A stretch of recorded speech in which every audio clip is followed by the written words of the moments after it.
là, je vous parlais de la rentrée médiatique et je vous parlais de Sonia Mabrouk, qui était sur CNews. Et ça, c'est pour ça que tout fait sens. Sonia était invitée ce matin de France Inter. Elle n'a jamais été invitée quand elle était à CNews. C'est jamais arrivé. Elle passe sur une chaîne concurrente qu'on salue, on lui souhaite bonne chance d'ailleurs, et il l'invite. Forcément, en espérant qu'elle va dire du mal de CNews, ou même de M. Bolloré. Pourquoi pas? Et elle est trop intelligente, évidemment, Sonia, pour tomber dans ces pièges-là. Mais c'est très intéressant aussi. Alors, Sonia fait la même émission qu'elle faisait sur CNews. Bon, elle l'a fait en gros, quoi. Là, c'est la même personne, en tout cas. Bon, elle fait la même émission. Et elle est interrogée aujourd'hui sur France Inter, elle a le droit. Bon. Donc si un jour vous allez sur... si vous changez de chaîne, vous aurez le droit à France Inter. Bien savoir ce qu'effectivement CNewisait l'information. Je rappelle qu'on témoigne de la réalité. Et il n'y a pas de CNewisation, il n'y a pas de BFMisation, il n'y a pas de... en revanche, il y a une France Intérisation, parfois, de l'information. C'est-à-dire que, je le répète, Sonia, elle était à l'antenne depuis des années, elle n'a jamais été invitée sur France Inter. Gilles William Goldnadel n'est jamais invité sur France Inter. Personne n'est jamais invité sur France Inter. Bon, donc, le jeune Duhamel a été remis à sa place. Bon, mais ce qui est drôle d'ailleurs, c'est que lui-même dit, il répond, ah non, c'est pas du tout politique quand je dis que c'est une chaîne d'opinion, CNews. Ah si, évidemment qu'il pense ça. Il pense que c'est une chaîne politique. Bien évidemment. Ça, c'est intéressant parce que ce débat-là, c'est aussi ce qui va participer, durant cette présidentielle, le débat médiatique, Gérard Carreau. Je disais tout à l'heure, Elon Musk, pour Emmanuel Macron et le pouvoir, c'est l'axe du mal. CNews, c'est l'axe du mal. Les ingérences étrangères, sous-entendu pro-russe, c'est l'axe du mal. Je voudrais qu'on nous explique ce que c'est. Mais tu peux tout dire dans ces cas-là, sous le prétexte d'ingérence étrangère, par exemple. Tu mets ce que tu veux. Oui, tu mets ce que tu veux, tu fais rentrer ce que tu veux. Quand vous parlez de Trump, on peut dire que vous êtes positif sur Donald Trump, donc on peut parler d'ingérence étrangère dans votre commentaire. Mais bien sûr, mais de toute façon, là, ils essayent de faire croire.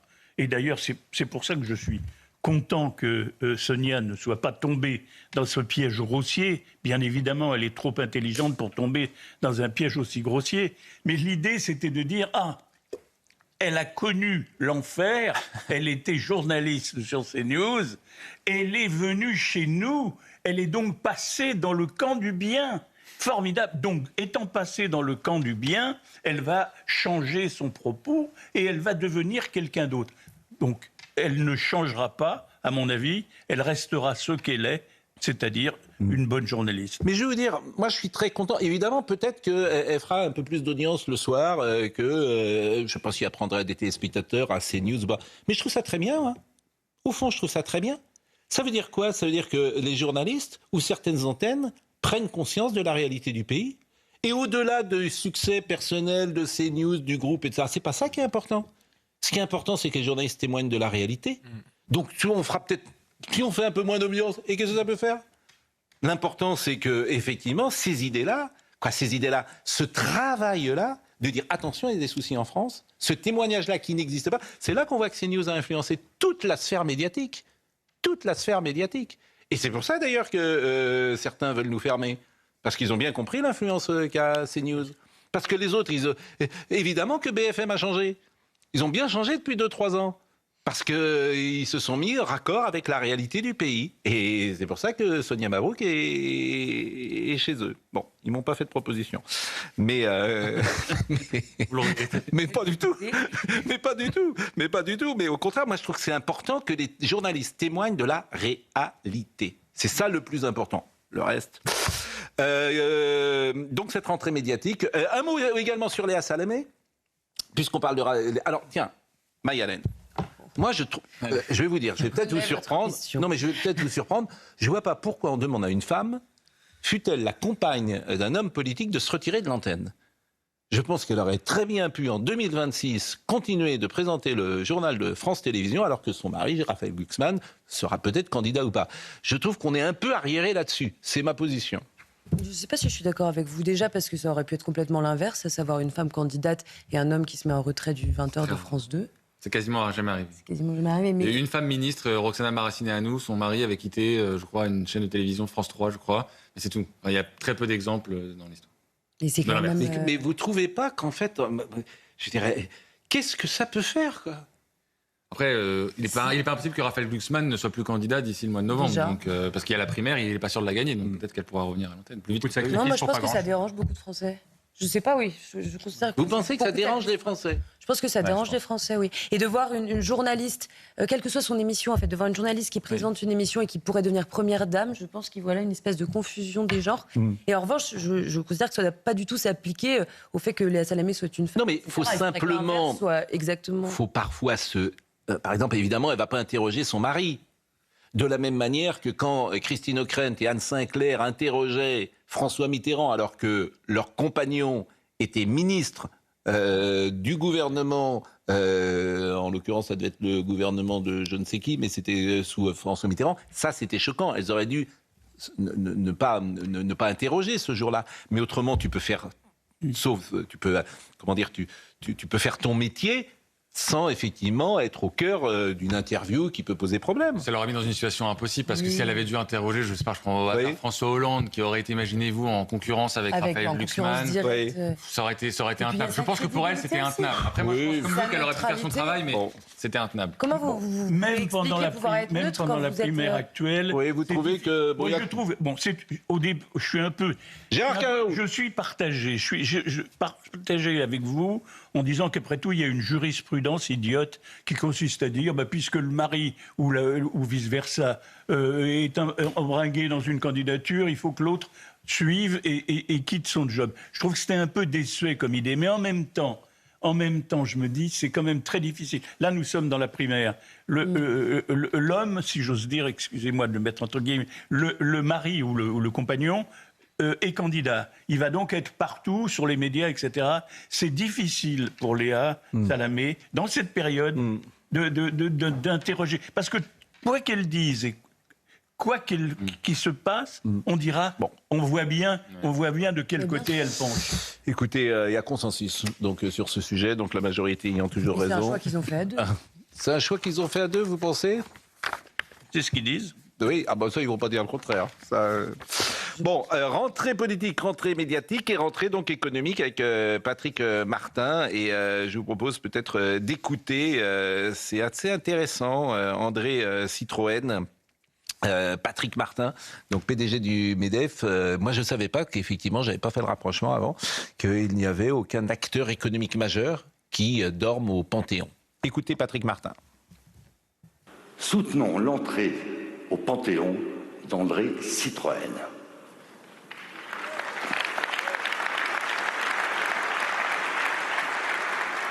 André Citroën, fils d'immigrés, ingénieur visionnaire, capitaine d'industrie, il avait combattu dans les tranchées et mis ses usines au service de la France.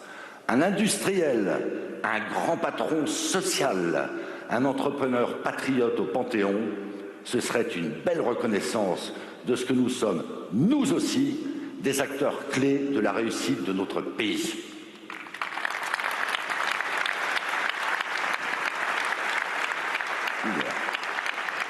Je salue l'auteur de ce beau projet qui est présent parmi nous. Son nom évoquera quelque chose. Henri-Jacques Citroën.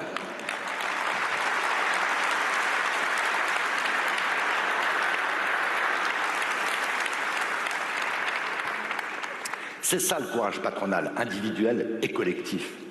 Bon, alors c'est intéressant parce que c'est l'histoire française, André Citroën, comme Peugeot, comme Louis Renault. Alors Louis Renault, ça s'est mal terminé puisque en 1945, il était accusé de collaboration et je crois qu'il est mort dans une prison. Je crois qu'il est mort à Fresnes, Louis Renault.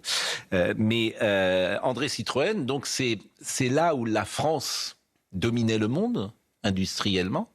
Et j'ai retrouvé une petite archive où vous allez entendre André Citroën. Alors prêtez bien l'oreille parce que le son date d'avant-guerre. Et il y a Joséphine Baker qui est là, qui elle-même est au Panthéon, et qui va adapter sa célèbre chanson « J'ai deux amours » à Citroën. Elle fait de la pub pour Citroën, Joséphine Baker. Bon, donc vous voyez, c'est assez drôle d'ailleurs de voir cette séquence. Et puis André Citroën, Citroën c'est évidemment l'attraction, c'est la DS, c'est la 2 chevaux, c'est une voiture dans les années 70 qui s'appelait la SM, qui était une voiture très très moderne. Alors ça c'est attraction, bon, qui est Je le dis pour les gens d'Europe 1 qui ne voient pas les images. Bon, la fameuse DS, vous savez que ça coûte très cher une DS. Ça, c'est une SM qui était une voiture incroyablement moderne dans les années 70. Il y a des clubs d'ailleurs de SM, il y a des gens de voitures. Et puis la 2 chevaux, je ne sais pas si vous avez une 2 chevaux. Vous n'avez pas eu de 2 chevaux, c'est pas votre génération. Moi, ma première voiture, c'était une 2 chevaux. Par exemple, vous avez pas eu de 2 chevaux? J'en avais pas, mais j'avais mon meilleur ami en avait une et j'ai fait plein de tas de balades. J'ai fait le tour de l'Europe en 2 chevaux. Vous aviez un ami avec qui vous aviez paxé à l'époque, non? Bon. Qui est toujours mon ami. Il est toujours qui est marié, qui a eu des enfants. Oui, mais alors vous étiez déjà d'extrême droite, c'est ça qui me fait peur.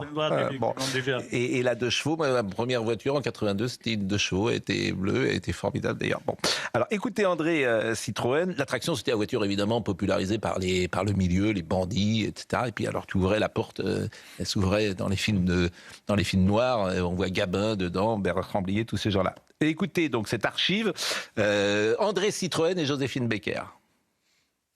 Il a été convenu avec notre sympathique président, M. Lelière, que vous vous engagiez, après cette visite, à ne pas monter d'usine concurrente.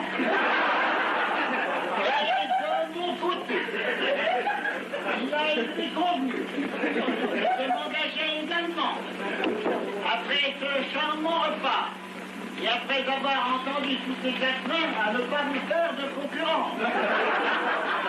J'aime l'amour et longtemps c'est ma vie. Par toujours, mon âme est ravie. À l'amour je jurerai. Poussez. Oui, je préfère encore la belle voiture Citroën avec son confort. Plaisir d'amour, tu appelles ou on oublie la Citroën dure toute la vie. Joséphine Baker, qui a eu des obsèques nationales d'ailleurs. C'était assez rare à l'époque. C'était Giscard, et elle est morte en 75, qui avait proposé des obsèques nationales et elle est évidemment au Panthéon. Alors, en revanche, la rentrée économique, c'est les raisons de la colère. Et là, les patrons sont en colère. Ils ont bien raison d'ailleurs, parce qu'on leur tape dessus. Les raisons de la colère, c'est une fiscalité super taxe reconduite. C'est la 3e année. C'est toujours pareil. Ça devait être 1 an. Ça devait être 1 an. Ça va être ça va être la 3e année. 3e année. Voilà, super taxe, impôts de production qui sont toujours là, retour à 62 ans pour la retraite, et c'est sans doute c'est une erreur pour Macron. La simplification, elle n'a jamais été faite.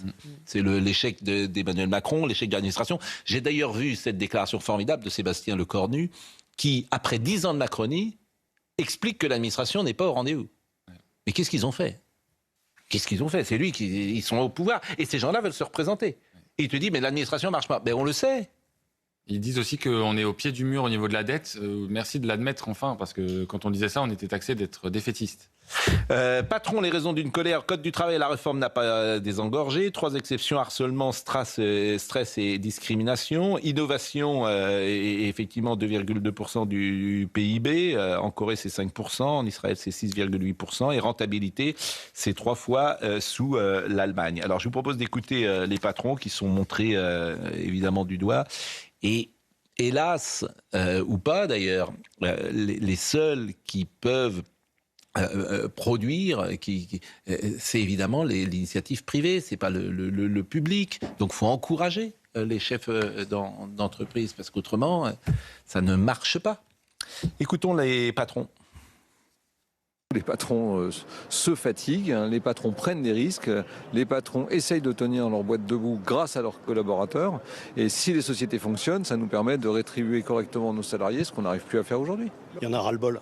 Les chefs d'entreprise n'en peuvent plus, la situation continue à se dégrader, c'est toujours le même logiciel qui était à la manœuvre, toujours plus de charges, de taxes, de contraintes, de normes, toujours plus de contraintes, de contrôles, de sanctions. On n'attaque pas les vrais problèmes de fond. Alors on savait très bien que depuis la dissolution, rien ne bougerait, mais là on n'est pas déçus. Je pense que la situation est dramatique. Aujourd'hui, au XXIe siècle, on ne peut plus faire semblant, on ne peut plus ne pas voir la réalité en face et tourner le dos au challenge. C'est ce que nous faisons, nous en tout cas, en tant qu'entrepreneurs. Nous faisons face. On ne peut pas nier effectivement le poids de la dette, on ne peut pas nier la surcharge qui pèse au niveau des taxes, au niveau de l'imposition sur le dos des entrepreneurs. Si nous ne faisons rien, nous allons arriver au pied du mur. Alors, c'est intéressant parce que tous ces patrons, Thomas Bonnet, au deuxième tour de la présidentielle de 2017 et 2022, j'ai pas de statistiques, mais sans doute une immense majorité a voté Emmanuel Macron. Vous pouvez même dire au premier tour, je pense. Et peut-être au premier tour. Mais peut-être qu'au premier tour, et bon. Mais donc, tous ces patrons, bon. Et c'est la déception de tous ces gens qui disent, mais au président de la République, vous n'avez pas fait le boulot. C'est pour ça que moi, quand j'entends aujourd'hui les patrons dire on va composer avec LFI, avec le RN, j'ai envie de dire mais tant mieux parce qu'en fait vous avez sans doute, vous avez raison, choisi à grande majorité Emmanuel Macron en 2017. Pour quel résultat ? Quand on voit tous les indicateurs économiques aujourd'hui qui sont dans le rouge vif, Emmanuel Macron, la Start-up Nation, le Mozart de la finance, on est dans le mur. Donc en effet, il faut penser à des solutions alternatives. Il y a différentes propositions sur la table. Moi, j'attends des patrons qui nous équilibrent aussi le débat, parce qu'on a beaucoup parlé, on entend beaucoup la France insoumise, on entend beaucoup la gauche qui, j'allais dire, martèlent leurs éléments de langage. C'est aux patrons aussi de parler, et c'est bien qu'ils le fassent, on les a entendus, on les entend de plus en plus, c'est bien qu'ils viennent ramener un peu de réalité, un peu de pragmatisme dans ces débats. Eux, ils savent de quoi ils parlent, ils ont l'expérience du terrain, certains sont des success stories. J'aimerais qu'on les entende plus et c'est bien de les entendre. Alors, ils ont quand même pris la parole l'année dernière, la saison dernière. Le PDG de Michelin avait parlé, Bernard Arnault avait parlé. Il a donné une interview cet été, Bernard Arnault, qui était très intéressante, sur 1h30. C'était vraiment fascinant de l'entendre. Moi, je pense qu'on a besoin d'entendre aussi. Oui, mais là encore, quand on parle d'espace médiatique, on en a parlé d'ailleurs dans le journal du dimanche, il y a eu une série sur Bernard Arnault dans Le Monde. Voilà, 6 pages à charge contre Bernard Arnault, qui est une réussite mondiale. Et l'espace médiatique place cette réussite sous l'ère du soupçon. C'est-à-dire que lorsque, par exemple, il investit dans le mécénat, c'est pour défiscaliser, par exemple. Et tout est à l'aune de ça. Et c'était ce grand journal, jadis, Le Monde, qui a fait cette diatribe. Précisément, il a répondu. Mais avec beaucoup d'humour. Avec brio. Et donc, oui. Je pense que c'est bien qu'enfin les patrons s'impliquent dans le débat et répondent. Mais dans l'espace médiatique, ils se font attaquer matin, midi et soir. Et caricaturer.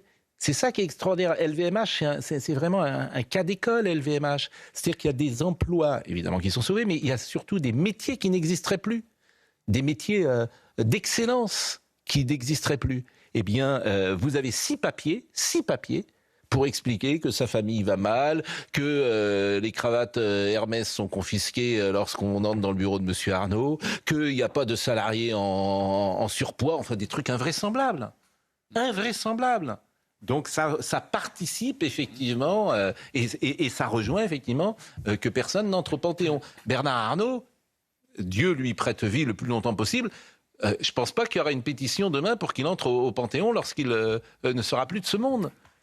C'est ça qui est aussi intéressant. Alors qu'on pourrait imaginer valoriser davantage ceux qui prennent les initiatives. Les patrons, c'est la prise de risque.